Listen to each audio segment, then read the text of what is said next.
বিয়ের প্রথম রাতে ঘরে ঢোকার সঙ্গে সঙ্গে আমার নববিবাহিতা স্ত্রী তিন্নি সরাসরি আমার চোখের দিকে চেয়ে বলল, আমি সৌভিককে ভালোবাসি। যে কোনো পুরুষ মানুষ এতে চমকে উঠবে, কিন্তু আমি চমকালাম না, কারণ পুরো ঘটনাটাই আমি জানি। আমি আস্তে ধীরে খাটের উপর এসে বসলাম। অসম্ভব সুন্দর লাগছিল তিন্নিকে, যেন একটা জলপরি। কিন্তু তিন্নির চোখ মুখ একদম কঠোর হয়ে আছে। আপনি কি বুঝতে পেরেছেন আমি কি বলছি? হ্যাঁ, বুঝেছি, আমি সংক্ষিপ্ত উত্তর দিলাম। তিন্নি বলল, আমি ১.৫ বছর প্রায় পাগলের মতন ছিলাম। এ খবর কি আপনি জানেন? বিয়ের আগে আপনার সাথে আমাকে একটা কথাও বলতে দেওয়া হয়নি, এমনকি ফোন নাম্বার পর্যন্ত পাইনি, যার কারণে কথাগুলো আপনাকে জানাতে পারিনি। এখন তো সুস্থ, তাহলে আর সমস্যা কি? তিন্নি খানিকটা কৌতূহলী চোখে আমার দিকে তাকিয়ে থাকলো। তারপর বললাম, এমনিতেই সারাদিন অনেক ধকল গেছে, তুমি বরং ফ্রেশ হয়ে শুয়ে পড়ো, আর রাত জাগতে হবে না। তিন্নি অপলক দৃষ্টিতে আমার দিকে তাকিয়ে আছে। আমি তার কৌতূহল বুঝতে পেরে বললাম, আমাদের জীবনে অনেক সময় পড়ে আছে, আস্তে ধীরে সব কথা জানা যাবে, শোনা যাবে, বোঝাও যাবে। এখন বরং ঘুমাও, তোমার ঘুমের প্রয়োজন। কিছুক্ষণ পর ও ফ্রেশ হয়ে আমার পাশে এসে শুয়ে পড়ল। অল্প সময়ের মধ্যে বুঝতে পারলাম সে গভীর ঘুমে অচেতন। আমার ঘুম আসছে না, রাত গভীর হচ্ছে, মনে পড়ছে বছর ৩ আগের কথা। সন্ধ্যা তখন প্রায় ৭:৩০। আমরা ৩-৪ বন্ধু গাজীপুর থেকে ফিরছিলাম। হঠাৎ রং সাইড থেকে একটা বাইক প্রচণ্ড গতিতে এসে গাড়িতে ধাক্কা দেয়। গাড়ি চালাচ্ছিলাম আমি নিজে।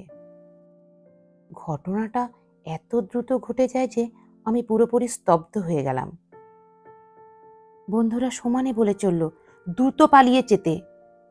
ওদের কথা মতন আমি প্রায় ২ মিনিট পাগলের মতন গাড়ি চালিয়ে সামনে গেলাম।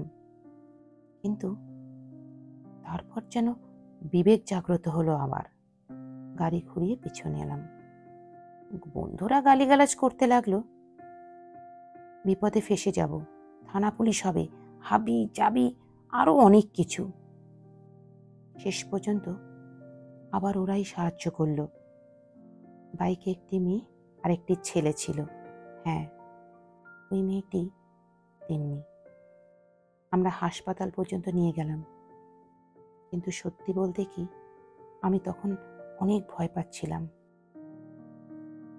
কেউ কোনো কথা শুনবে না যে বাইকটি রং সাইডে ছিল এবং প্রচণ্ড গতিতে আমাদের গাড়িতে ধাক্কা দিয়েছে। আমি মোটেই ধাক্কা দিইনি। তাই বন্ধুদের কথা অনুযায়ী হাসপাতাল গেটের সামনে কোনো মতে ফেলে চোরের মতন চলে এলাম। পরদিন সকালে বিক্ষুব্ধ মন নিয়ে খানিকটা লুকোচুরি করে হাসপাতালে গেলাম খবর নিতে। একাই গেলাম, আর কাউকে সাথে নেইনি। প্রচণ্ড মন খারাপ হলো।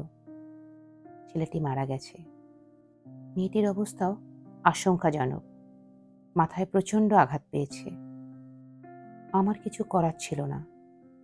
তারপর থেকে চুপচাপভাবে নিয়মিত খবর নিতাম। তিন্নি শারীরিকভাবে সুস্থ হয়ে গেলেও মানসিকভাবে পুরোপুরি বিপর্যস্ত হয়ে যায়। সৌভিকের মৃত্যু সে কোনো মতেই মেনে নিতে পারেনি। ওদের অনেক দিনের সম্পর্ক ছিল, এমনকি বিয়ের কথাবার্তা চলছিল। তিন্নি শিক্ষিত এবং সুন্দরী হওয়া সত্ত্বেও তার বিয়ে হচ্ছিল না। খুবই স্বাভাবিক ব্যাপার, কারণ আশেপাশে পাড়া প্রতিবেশী সবাই জানত মেয়েটি মানসিকভাবে খানিকটা বিকারগ্রস্ত ছিল। এ এখন সুস্থ, স্বাভাবিক, কিন্তু তারপরেও প্রত্যেকেই সেই কথা মনে রেখেছে। প্রতিটি বিয়ে ভেঙে যেতে লাগলো, আর তিনি নিজেও বিয়ে করতে চাইছিল না। আমি জানি আমার কোনো দোষ ছিল না, কিন্তু তারপরেও চোখের সামনে এরকম একটা মৃত্যু কেমন যেন লাগছিল। আমার বন্ধুদের কথায় যদি আমি সেই সময়টা নষ্ট না করতাম, তাহলে কি ছেলেটি বেঁচে থাকতো? আসলে আমি ভীষণ ভয় পেয়ে গেছিলাম। ভাবতে ভাবতে কখন ঘুমিয়ে পড়েছি মনে নেই। সকালবেলা মা ফিসফিস করে আমাকে বলল, কিরে, তোর বউ এখনো ওঠেনি? কাল সারাদিন ওর উপর দিয়ে অনেক ধকল গেছে, মা একটু ঘুমাক। তোর উপর দিয়েও তো গেছে, বাড়ির বউ সে, একটু পরে সবাই দেখতে আসবে। মা কিছুটা ঝাঁঝের স্বরেই বললেন, দেখতে আসলে বসবে, চা নাস্তা খাওয়াবে, আমি আস্তে ধীরে তিন্নিকে ডেকে দেব বলে নিজের বেডরুমে এলাম। ততক্ষণ তিন্নি উঠে গেছে, ফ্রেশ হচ্ছে। আমার দিকে চোখ ফিরিয়ে বলল, আমি শাড়ি পরতে জানি না। পরতে হবে না। তোমার কাছে কি কোনো সালোয়ার কামিজ আছে? আছে, আমার লাগেজে। তাহলে তাই পরো।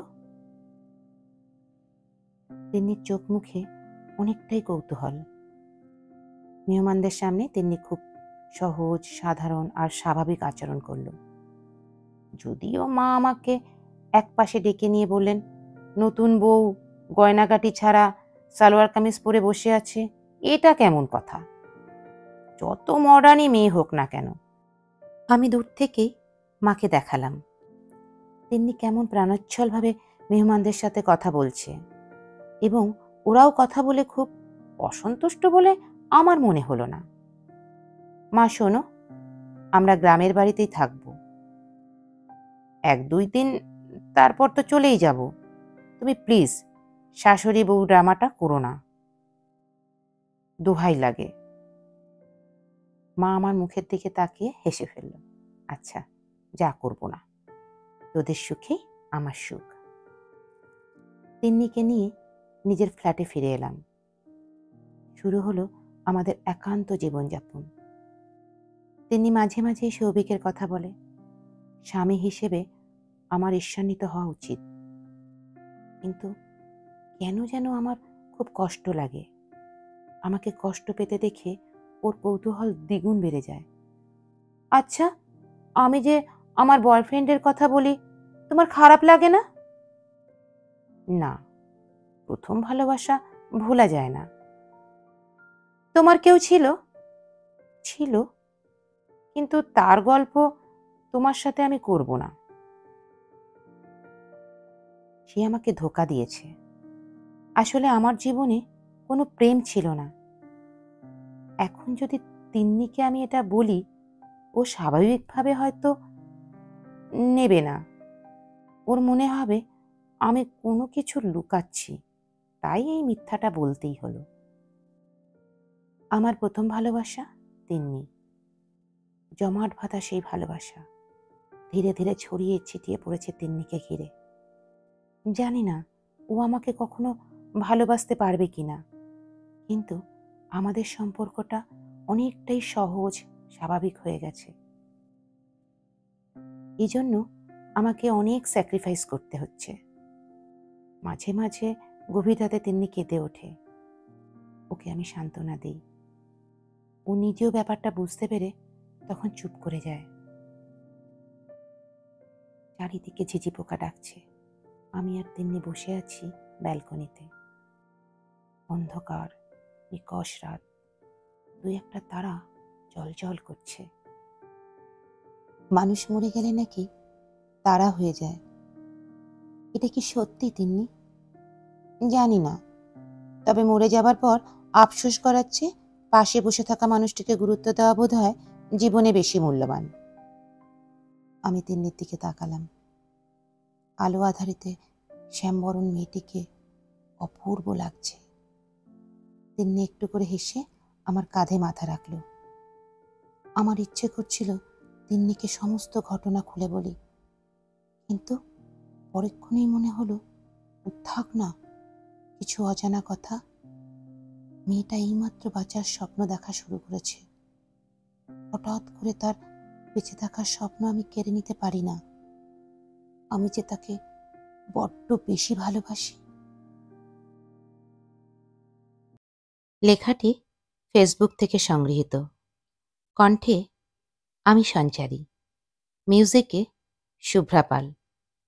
আমার গল্প পাঠটি যদি আপনাদের ভালো লেগে থাকে তাহলে প্লিজ কমেন্ট করে জানাবেন আর একটু শেয়ার করে দেবেন। ধন্যবাদ।